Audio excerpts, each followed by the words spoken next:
your car. The whole idea of the back-end penalties is twofold. To get your lease and to get you to lease another one so you can painlessly roll the gotchas into the new lease and to make sure the car company makes money. See, it's easy. We want it easy. We live in a culture that wants everything now, especially on demand. I mean, you can watch a movie, you can binge for a whole series now. We're watching a series called Heartland right now on Netflix. It's an old series, right? So it's like 11 seasons on Netflix right now. Found out they're right now releasing the 14th season. Well, we can watch like a whole bench on it because you can. You can get on Amazon and get something the following day or maybe the same day. Yeah. People don't want to wait for anything today. So, Smart Money Magazine quotes the National Auto Dealers Association, NADA, as starting the average new car purchase for cash makes the dealer $82 in profit. When the dealer can get you to finance with them, they make an average of $775 per car. But if they can get you to lease a car, the dealer can sell that lease to the local bank or GMAC, Ford Motor Credit, Toyota Credit, etc., for an average of $1,300. The typical car dealer makes their money in the finance office in the shop, not in the sale of new cars. That's interesting. I remember that. It all reminded me of it when I went to do something to my bike, and I asked the guy about the bike.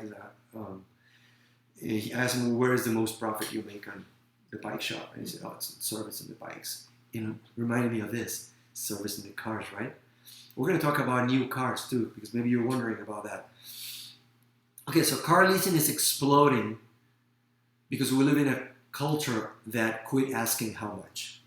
We live in a culture that asks how much down and how much a month. Poor people think how much a month, ask how much per month. Rich people think, ask how much is it going to cost me total. So, because it almost costs less, way less down and less per month, but in the long run, it is more expensive. And this is a really good example that he talks about. This guy called Craig, who called into his show. What are you laughing about? What are you laughing at? Nothing. Okay. Okay, Craig owned his own business and thought the tax write-off, if his business owned the car made leasing smart. Craig had the $2,000 in cash to buy the car, a 1-year-old car, used, just like the one he wanted. Yeah, 20,000. $20,000. Instead, he wanted to lease a new $30,000 car. That's exactly what happened to me. He missed two important points. First of all, 98% of leasing is done on a new car, which rapidly loses value. Not a wise business decision. Number two, second, creating an unneeded business expense for the sake of a tax write-off is bad math. Let's say that Craig leased a car for $416 a month. That's $5,000 a year. And used it 100% for business, which is not likely. So be careful, because if you get audited, you can get in trouble.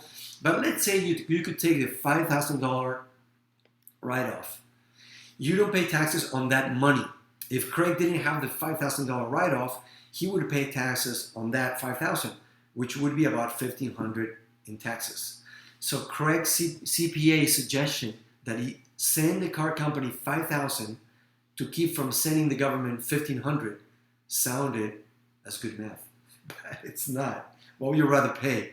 $1,500, except that he was going to have to drive a $20,000 car, not a $30,000 car. Best way is to buy a used car, 1 or 2 year old used car, and take the mileage for deduction if you have a business. Okay, read the next one. Okay. The myth is that you can get a good deal on a new car at 0% interest. The truth is, a new car loses 60% of its value in the first 4 years. That isn't 0%.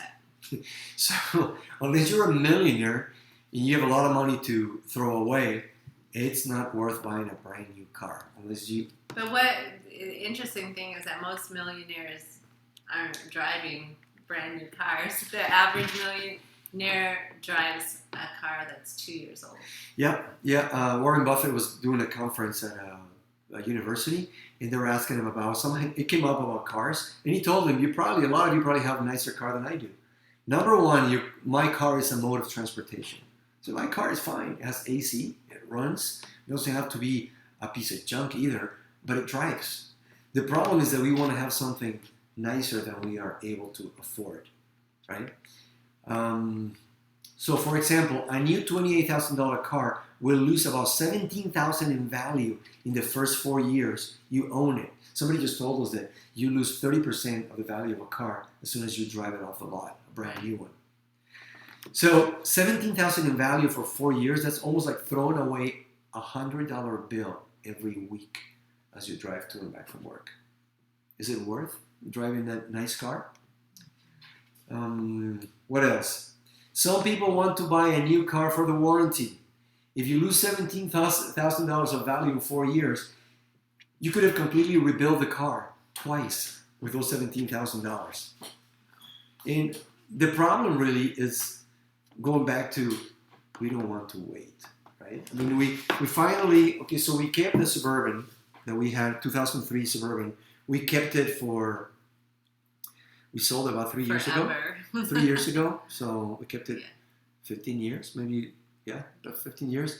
And then the old Honda Accord, the 2004, finally was totaled when my teenage son rear-ended somebody about 3, 4 years ago. So another 15 years. And then we ended up buying a minivan, a Honda Odyssey minivan. And we didn't have all the money for that. So had a small loan through a credit union and paid it off as quickly as we could. And now it's paid for. It's a 2012. It's over 100,000 miles, but everything works great. So what we would suggest is save up for the new car. It doesn't have to be brand new. Keep driving the car that you have, unless the repair that needs done on your car, it's higher than the new car that you would buy. Don't buy the new car yet. Keep saving that money until it gets to $5,000 or to $10,000. But buy the least expensive car that you have, unless you're in a situation where you have so much disposable income that you're not even going to think about it. Yeah. But most people are having problems in their marriage, and a big factor is the stress of finances. So, we just need to weigh what's really valuable in our lives. Is it more valuable to have a nicer car, or is it more valuable to have peace at home and not have that stress of having a loan? Yeah. And ask yourself, too, if God is giving you extra money, should it be spent just on you, on yourself? I always like to give the example of, I like to watch National Geographic type videos with my boys, watching predators going after their prey. And, I used to think that lions, for example, they're so majestic, they're so beautiful. But if you watch a video of the life at Kruger Park in South Africa, of how they live week to week, lions are actually starving to death. They're like just surviving every single week.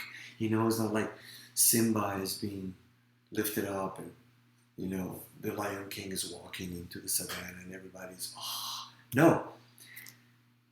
The lion is starving. And I realized a few years ago that I was living like an animal. I was just living to pay my bills, weekly or monthly bills.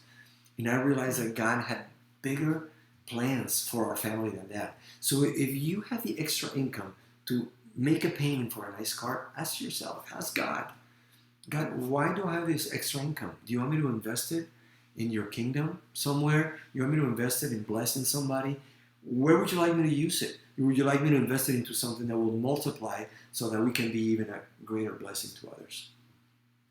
So that's it. That'll do it for today on cars. Write down your comments, what you think about it, whether you agree or disagree. We'd love to talk with you about it. And tell us your stories. We've got our stories, and we're Cesar and Pam with cesarandpam.com. And remember, you can grow your business without losing your soul, your family, or your health in the process. Like the video if you liked it. Subscribe, share it with somebody you know, and we'll see you on the next one.